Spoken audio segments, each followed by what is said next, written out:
I can't be the only one who caught that Portheret reference when we saw one of the people, the goddess, out of the 260 some odd attempts to kill the hero. This dude goes from being this like really high quality soldier who died on the battlefield to talking about how he wanted to be reincarnated as a girl, a cute girl I might add, with a ridiculous defense and a shield. And I'm like, I see what you did there, assassin. I like what you just did there. I am continue to be blown away by the quality of the world's finest assassin. And the reason I'm so blown away is for two very specific reasons. One, its main character Lugh, who's continuing to impress me. I really, truthfully thought he would abandon his original mindset because that's typically what happens in most isekais. You have a really interesting premise and you say, damn, I wish we could have followed that before he got killed, because there's no way his second life's going to be as interesting as a 6-year-old assassin with hundreds of kills under his belt goes and becomes an anime boy with anime titties in his face. And yes, I understand how this episode ended, but hear me out. He has continued to stick by his very mature mindset. He's very tactical. He thinks things through. And hell, he brainwashed his way to victory in this episode. And two, they're not rushing to his like adult form or a specific part in his teenage years. I really appreciate that even with a couple year time skip in this episode, the parents remaining to be important, which they should, given the fact that they're actually someone who genuinely cares about their son and are training him to be a masterclass assassin. To see all these different numerous bells and whistles all working in harmony to create an isekai that's memorable, and not just one that you say, oh, I'm isekai trash, I like anything that comes out, or you know, once in a while an isekai catches my eye. You're saying, no, this is something that even late into next year we're probably going to be thinking about, even if it doesn't have a confirmation of a season 2 shortly after it ends. I'm really enjoying this, and the idea of the goddess purposely continuing to aid him along his journey. I don't trust the goddess. There's got to be more than meets the eye. Trusting the goddess is just bound for a hurt, I feel like. However, we can definitely see why she would want to aid Lugh of all characters, given that we got a taste. I forget the exact number, I think it was like 263, and then when she looks back into this dude's life, he became an ultimate NEET. Like, that's probably where a lot of people were like, oh, we've seen isekai fantasies, that's what they're gonna do to this masterclass assassin. No, instead, because he's actually making progress and doing some insane shit, you can understand why the goddess would want to aid him along his journey, given that he's making progress and not sitting on his ass getting fat, eating food and saying like, well, you know, the only one I'm screwing is the goddess. I still think there's going to be some form of twist, ultimately when either the heroes met or he decides not to. I know there's the quote-unquote he doesn't have to kill the hero to save the world, but that has to be a trap. I mean, if I've ever seen a trap laid in anime, that's gotta be it, so we'll see where that takes us. But the idea that he goes off hunting, and I love, because I kind of just bought into the fact that he was hunting. I didn't realize until after the fact, and they did the rewind, that he purposely, like, manipulated that entire situation, which goes back to my original comment that he's sticking true to his original self. One, he was going to be an assassin teacher, so he gets to do that now, but two, he knows how to manipulate. And the fact that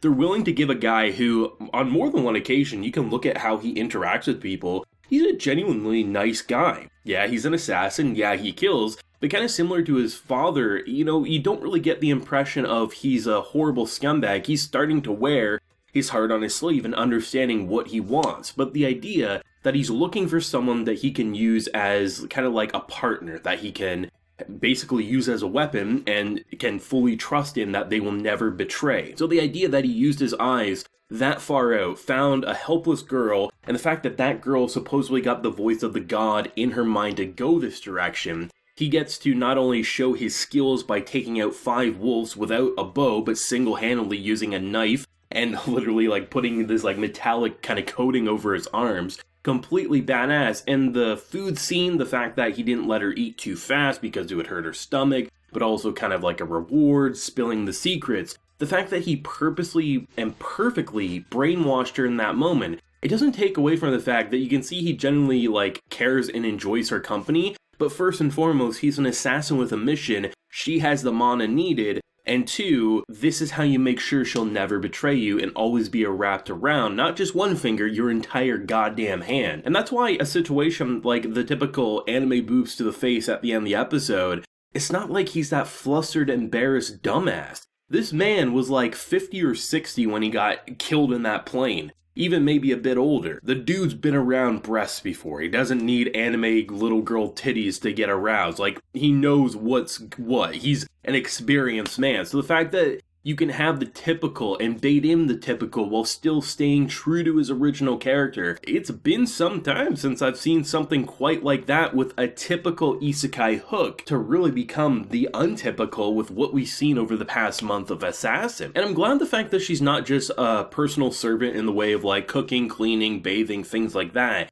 He's literally trying to make her into a killing machine. And what I was interested in, because immediately when I saw that she had the aptitude for spear using, I was like, okay, well then just make her like a compact spear, like something that could extend, maybe on a chain, something like that. And I'm glad that within this episode they address that, because really you can tell this girl's not going to be a dagger wielder. And yeah, if you're wanting an assassin, you need something that's concealing. You're not going to bring a giant cannon to battle, you're not going to bring a giant greatsword. You're gonna bring something that's concealable. So the fact that he used his abilities to create once again, I'm glad that he's not wasting time, but you're still getting that bonding. From the parents for the past couple of weeks to now Tartan this episode, I'm loving that they're taking their time, and even with time skips, it feels like, honestly, if this was handled by a lot of different anime studios with production committees are kind of like breathing down their neck even more, I would think we would have got to this within episode 2 or 3. And that may not seem like that drastic of a change, but if we take where episodes 1 through 4 have taken us, really, you can tell, especially if you've seen at least a couple of dozen fantasy isekai shows, how cuts and pacing can get really, really lackluster and just feel like, holy shit. You can understand why source readers are kind of complaining that, so much was cut. And I'm sure no matter what, people will complain, but an adaptation is to change and adapt for the medium, and from what I'm seeing here, this is what I want to see, taking its time and not just jumping into, here's the hero and oh my, he likes the hero or something like that. There's just time and development, and the fact that he's actually getting to do what he wanted to do in two very different ways, right? One, he was raised by an organization in his first life who treated him like a tool. Now with his new life, he's being raised as an assassin, but as a person with a family that cares. And two, he's getting to live out his teaching dream, just this time he also has to worry about killing the hero, but he's not rushing into it and being an idiot about it. Truthfully, this show I never expected to like as much as I did.